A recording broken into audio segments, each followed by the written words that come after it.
Dans le bon temps, dans le bon vieux temps, comme on se plaît encore à le dire, nos gens n'avaient pas encore perdu le goût de vivre. Ton arrière-arrière-grand-père, il a défriché la terre. Ton arrière-grand-père, il a labouré la terre.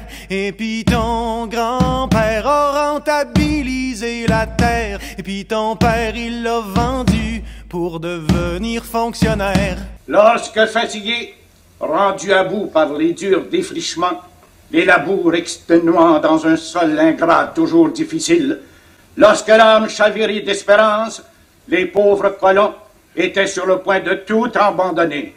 J'ai fait ma première communion le jour de Noël. C'était une très belle habitude. On ne le fait plus maintenant, hein, c'est durant le temps de Pâques. J'aurais bien préféré qu'on le fasse encore, parce que j'ai une petite fille que j'ai attendue fort longtemps et qui va faire sa première communion. À Noël? Non, seulement qu'à Pâques, mais j'aurais bien aimé. C'est une vieille coutume.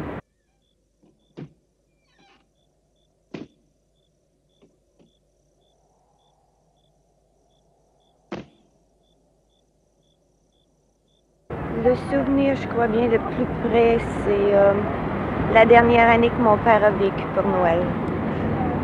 Dans ce souvenir-là, vous y restez gravé? Est-ce qu'il y a une raison particulière? Oui, parce que nous avons eu beaucoup de plaisir cette année-là et depuis ce temps-là, c'est pas la même chose du tout. Je n'ai plus qu'une mère qui ne possède rien. Elle est dans la misère et n'a que mon soutien. Mon titre de gloire est ailleurs. C'est d'avoir partagé avec vous vos malheurs et vos joies. Alexis Lapointe était un bien drôle d'animal. Il y avait des springs dans ses runnings. C'était un athlète phénoménal. Allez faire un tour au lac Saint-Jean, puis trouvez-vous un centenaire, il vous le dira tout de go. Bruni-Surin, c'est de la petite bière. N'oublions pas non plus les curés, les bons frères et les bonnes sœurs qui ont connu à l'année longue les misères des premiers défricheurs, qui ont rompu avec eux, dans le silence tragique du Nord, le pain de seigle, sûr et amer et marqué d'une croix. Prêtres, religieux et religieuses, ils se tenaient là près de la femme en couche, près du père abattu, près des enfants vêtus de toiles de sac, nu-pieds et criant famine. La voilà la vérité. La voilà l'histoire de cette nouvelle France, et plus tard de ces pays d'en haut, qui ont coûté tant de larmes et tant de sacrifices à nos pères et mères. Il faut le dire. J'ai jamais rien entendu de si beau. Joseph, fils de David, ne crains pas de prendre Marie pour épouse, car l'enfant qu'elle a conçu vient du Saint-Esprit. Elle enfantera un fils, et tu lui donneras le nom de Jésus, le Sauveur. La fête de Noël pour toi, qu'est-ce que ça veut dire? Ben là pour moi c'est la naissance de Jésus, puis un peu de gaieté. Après la messe de minuit, bien on réveillonne, puis c'est-à-dire on fait la distribution des cadeaux. Ouais. Puis il y en a beaucoup qui sont heureux, il y en a beaucoup qui sont malheureux, qui ont pas rien à manger, puis Ouais. d'après moi c'est ça Noël. Tu penses à ça, toi, à la fête de Noël, à ceux qui sont malheureux? Ah oui, je pense souvent. Ton arrière-arrière-grand-mère, elle a eu 14 enfants. Ton arrière-grand-mère en a eu quasiment autant. Et puis ta grand-mère en a eu 3, c'était suffisant. Puis ta mère en voulait pas, toi t'étais un accident. Qu'est-ce que tu fais, toi, pendant la messe de minuit? Pendant la messe de minuit, moi je suis enfant de cœur. Ah, t'es enfant de cœur? Oui. Bon, est-ce que tu crois que le fait d'être enfant de cœur, ça te permet d'avoir une plus belle messe de minuit, d'être plus près de... Du tout. Du tout? Du tout. Parce qu'on est tous égaux envers Dieu. Triste, comme une bête de cirque, ne connaissant que son numéro, s'accrochait à sa gloire passée, pendant qu'on riait dans son dos. Sans public, sans chapiteau, a bien fallu se trouver un job ordinaire. Alexis s'engagea au CNR pour y bâtir des chemins de fer.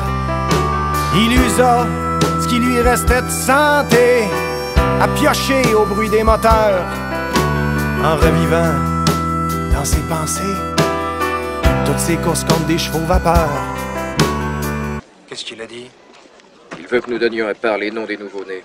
Pourquoi veulent-ils connaître les noms des nouveaux-nés? Ah, il n'y a pas à discuter avec eux, on n'a qu'à faire ce qu'ils disent. Et l'aspect religieux de Noël, croyez-vous que ça a gardé son importance? Ben, ça l'a sûrement gardé, mais je sais pas, c'est peut-être un petit peu effacé avec tout l'artifice qui peut se présenter. C'est peut-être qu'on s'endort un petit peu devant tout ça pour oublier l'autre, mais je sais pas, vous demandez notre opinion, puis pour nous, ben, ça garde son caractère religieux. Et puis toi, ma petite fille, tu changes de partenaire tout le temps. Quand tu fais des conneries, tu t'en sauves en avortant. Mais y a des matins, tu te réveilles en pleurant quand tu rêves la nuit d'une grande table entourée d'enfants.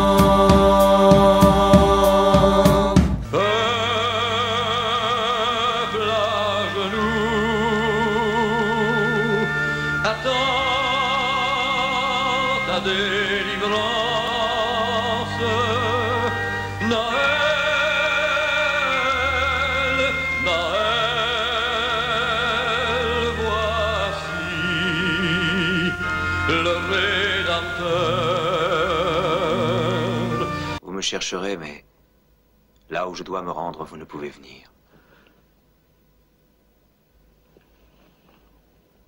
Maître, je te suivrai toujours où que tu ailles.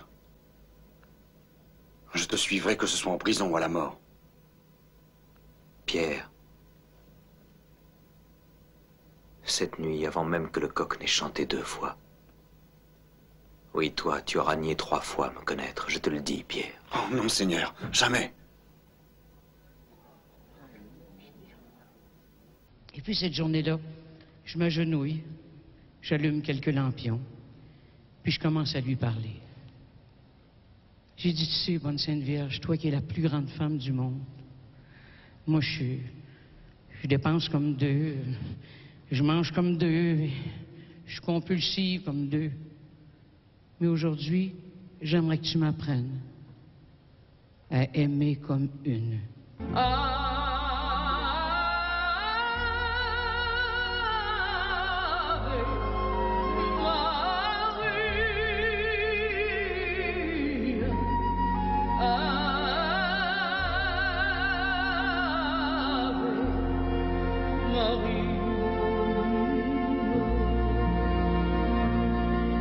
Vous perdrez tous la foi.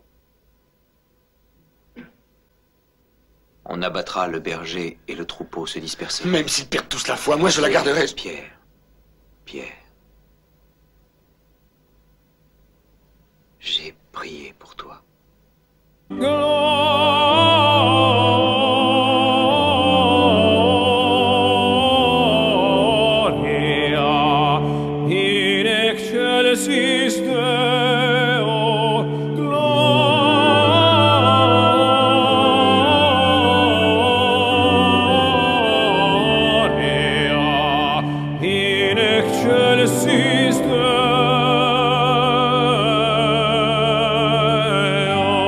Un jour qu'il breaka pour le lunch, en janvier 1924, comme d'habitude vers la cantine, il marchait lentement sur la traque.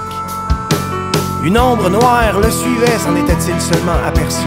Le chauffeur de la locomotive, à sa démarche, l'a reconnu. Hey, on va rire, je vais faire une farce au fameux Alexis le trotteur.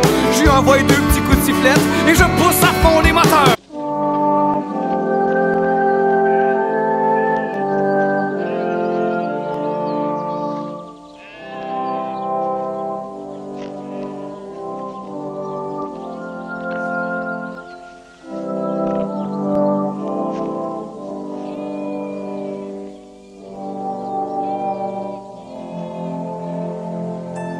Ne crains rien. Où est l'enfant? Nous avons fait un long chemin pour l'adorer.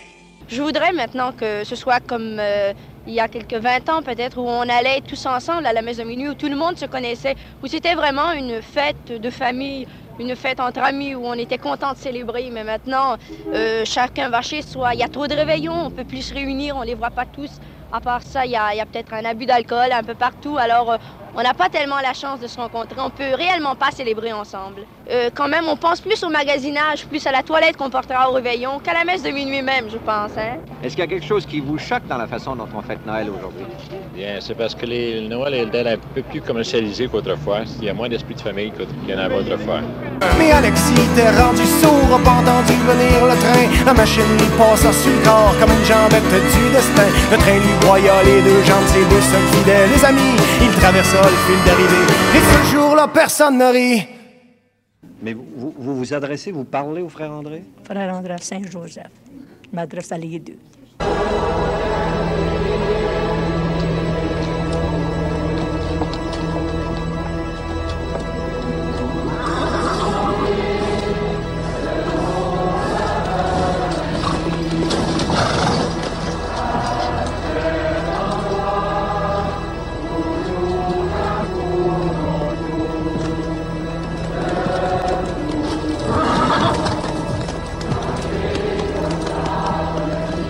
J'apprenais de loin qu'il vieillissait lentement, qu'il recevait encore du monde à la chaîne, qu'il traversait de longues nuits noires. C'est à ce prix-là, d'après lui, que la basilique montait.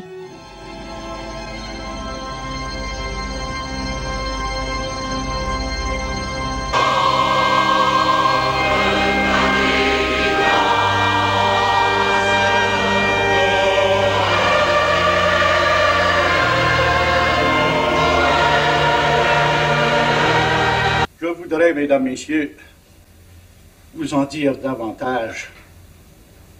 Mais mon pauvre cœur qui ne bat que pour vous roule dans les larmes. Je vous remercie.